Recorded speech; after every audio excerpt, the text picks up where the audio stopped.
Happy New Year, 2022. Oh my God. Where's the time go, man? Unbelievable. Well, yeah, it's my birthday on Friday, actually. I'm going to be 40, which is even more ridiculous. I can't believe that's actually happening. But there you go, one of those things. And it's terrible to have a birthday at the start of January because everyone's not drinking.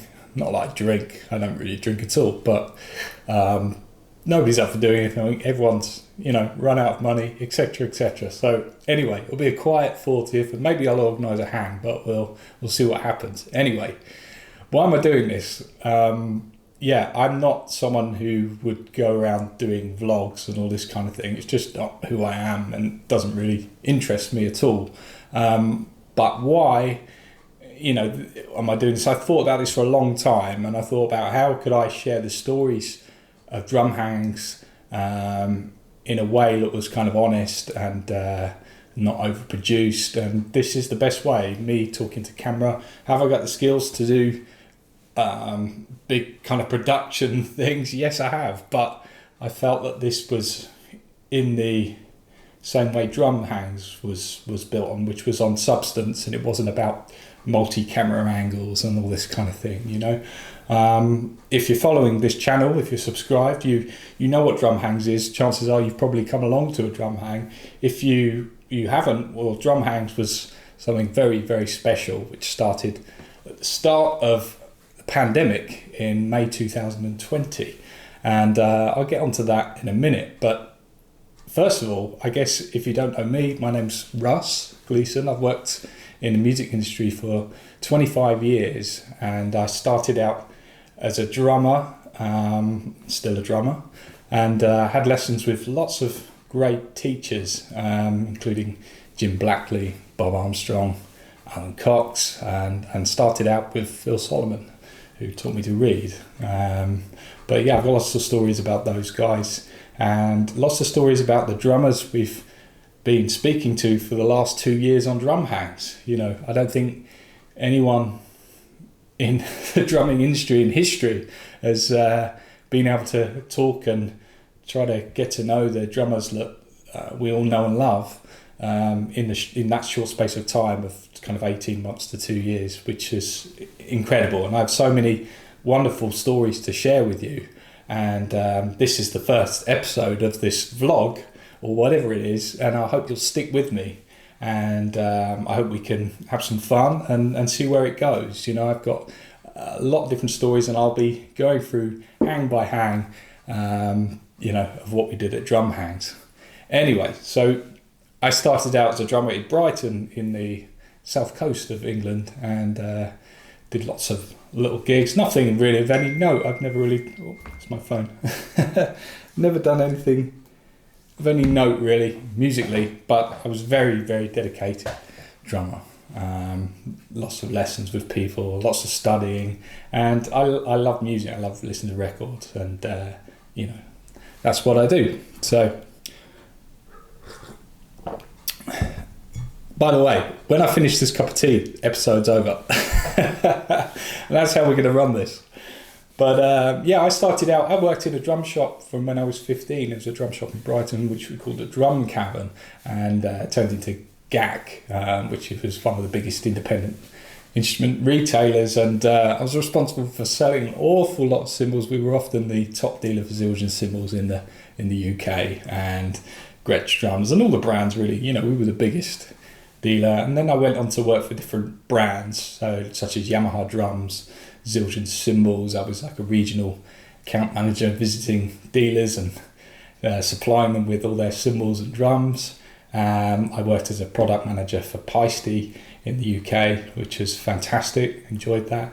And as a sales manager for Gretsch drums and DW drums, Gibraltar. And so, very established career in the music industry for 25 years from retail distributor side of things. So I guess what I wanted to say is, look, from the outside, if you weren't aware of me or didn't know me before, you think, wow, this guy's come along and done this thing. I just wanted to say that sometimes things take a long time to develop, and you have a lot of kind of failures that can happen, and you hit on something and you go, wow, well, this is what I've been working for all this time. And drum hangs was definitely that thing, it was a real moment for me, and I couldn't quite believe what happened. So anyway, I guess we'll get into that. Like I say, if you didn't know what drum hangs was, it started at the start of the pandemic, and you would have seen a lot of things at the start of the pandemic with drummers being interviewed by brands and all that kind of thing. And so that happened a lot at the start of the pandemic, and I'd lost my job at the start of the pandemic, like a lot of people, and it was a scary time, a scary time going to the supermarket. There'd be no bread or eggs or anything, I remember one time going there and there was all I could find was a box of stuffing, and that's when I really thought, wow, this is kind of serious, and it was a scary time for us all, and and I just tried to keep busy. Try to drink this tea, otherwise we'll be here all day. But I just try to keep busy, and I'm not someone who can kind of sit still, really. I have to be kind of doing something, and I've always worked and done hopefully as good as I can at things, I was at home, and I thought, well, I'm watching all these kind of YouTube things, and I've lost my job pretty much, and I'm watching these interviews, and I was thinking, man, these guys aren't getting paid for any of this stuff, and these artists, they've lost all their gigs, and the brands aren't supporting them with financially, but they want them to go on and interview them. I mean, what a weird situation. These people should be paid for their time, and I really felt very strongly about that, and I still do. I think musicians should be paid for their work, and often they're not, and what I tried to do with the drum hangs was make that a reality, and I very much did, and it was an amazing body of work, really, which it was a lot of work. Anyway, we'll get into that. So I thought one day, man, what can I do? And I wanted to have lessons with all these guys too. I'd studied the drums so much. I'd been to Canada and studied with Jim Blackley in Canada, and we'll talk about Jim's teachings at some point, I'm sure. So I was, I'm really into music, and drums, of course. And so, so I thought, well, what can I do? I'm not going to be able to pay to study with these guys because I'm not working, and we've got bills to pay and all this sort of thing. And to be honest with you, I didn't actually feel like sitting behind the drums, because when I sat behind them, I thought, what's the point? I'm a drummer who likes to perform with other people. I think music is a social thing, and I think you should be playing with other musicians and not in your bedroom just practicing. And that was a thing for me of, right, how can I do something that is not on this kind of education drive that the music industry seemed to be on. As soon as the pandemic hit, they're like, you need to learn this, and I was like, nobody feels like doing that. Everyone's bummed out. No chance I'm going to be sat there practicing all day. Absolutely not. So there you go. So Neil Wilkinson, my good friend, I was speaking to him a lot at the start of the pandemic, and his family was stuck in California in the pandemic, which was just terrible, and he was on his own with his dog at home, and again, like everyone else who was a professional musician. And Neil is the greatest drummer in this country, without doubt. He's fantastic, and I've seen him play a lot, and he's my hero, really, my favourite drummer.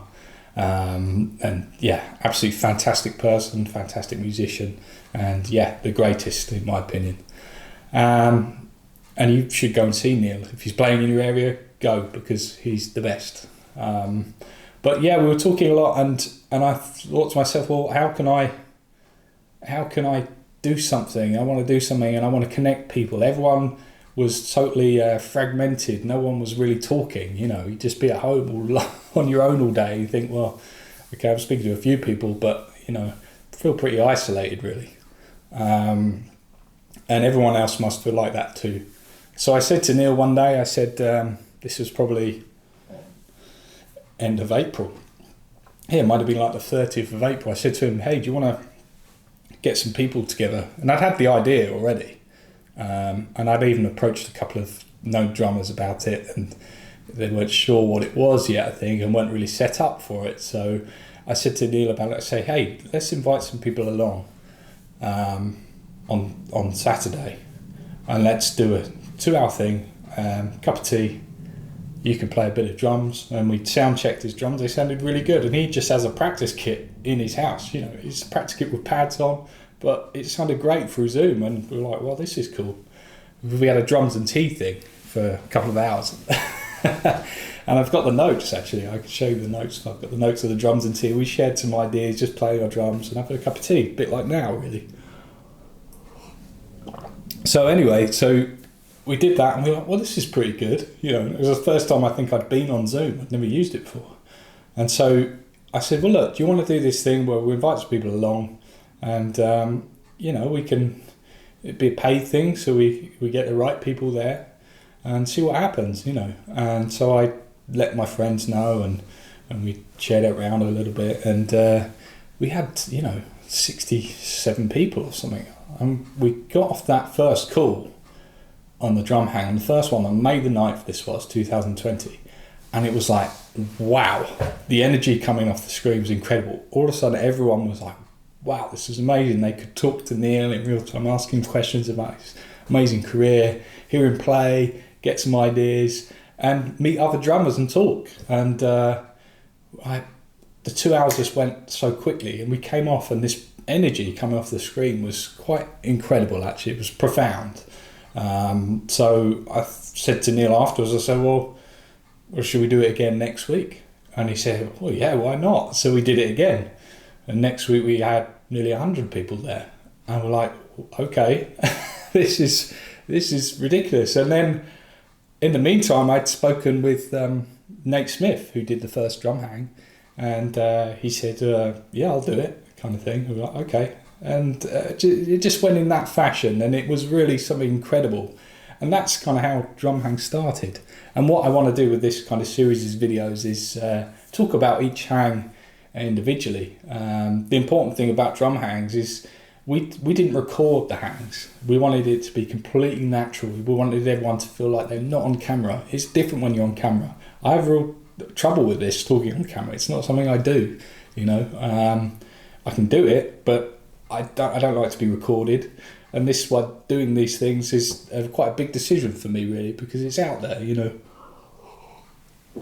And you've got to be comfortable with that. But I think the reason why I'm doing it is it's not about me. It's about the information that we can share. And people say, well, why didn't you record them? I would pay for the recording. You should have recorded it. They're not getting it. Obviously, it would have been a great thing to do.